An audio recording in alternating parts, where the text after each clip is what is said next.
మా కంప్లైంట్ మీద పెట్టి మరి ఇక్కడ చాలా సమస్యలు ఉన్నాయని చెప్పి ఎంక్వైరీ చేశాము.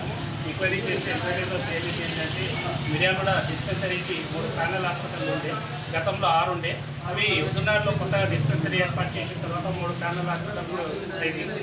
మరి ఆ 3 ప్యానల్ హాస్పిటల్ కూడా వాళ్ళకు కావాల్సిన బిల్లులు రాక ఆ ప్యానల్ హాస్పిటళ్లను నిలిపివేసుకోవడం జరిగింది. రెన్యువల్స్ చేస్తలేరు. చెప్పేది ఏంటంటే మీకు ఆల్రెడీ మీ దగ్గరకు వచ్చి ఎంక్వైరీ చేశారు. మేము 3 ప్యానల్ హాస్పిటల్స్ అడ్రస్ ఇచ్చారు. దామర్చంలో ప్యానల్ హాస్పిటల్ అసలు మీరు తీసేశారు. అడ్రస్ మీరు ఎందుకు ఇచ్చారు? తీసేసిన అడ్రస్ ఇచ్చారు కాదండి. ఇంతకుముందు ప్యానల్ హాస్పిటల్స్ మేము మందులు సప్లై చేయలేక ఇక్కడ ఉన్న వాళ్ళకి సరిపోతుంది. మరి ఇంకా మీ ప్యానల్కి ఏం సప్లై చేస్తారు? అందుకు అవి కట్ చేసేది.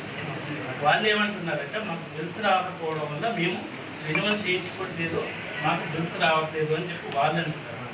చీదెళ్ళ IMO Miryalaguda dispensary regarding medicine supply.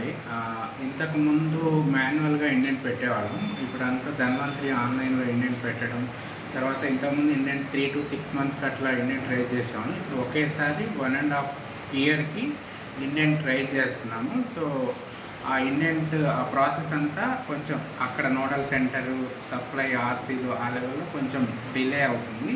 So వచ్చిన మెడిసిన్ కూడా అక్కడి నుంచి ఇక్కడ ట్రాన్స్పోర్టేషన్ ఇష్యూస్ వల్ల అక్కడ అవైలబిలిటీ ఉన్న వెహికల్ని బట్టి, అంబులెన్స్ని బట్టి ఇన్స్టాల్మెంట్ బేసిస్లో సో ఒక వారానికి ఒక 50 boxes అట్లా వస్తున్నాయి.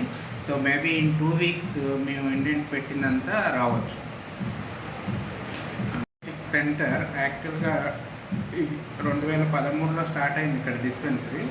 అప్పటి నుంచి ఇయర్ కార్డ్స్ అయితే ఐపీ నెంబర్ పెరుగుతుంది.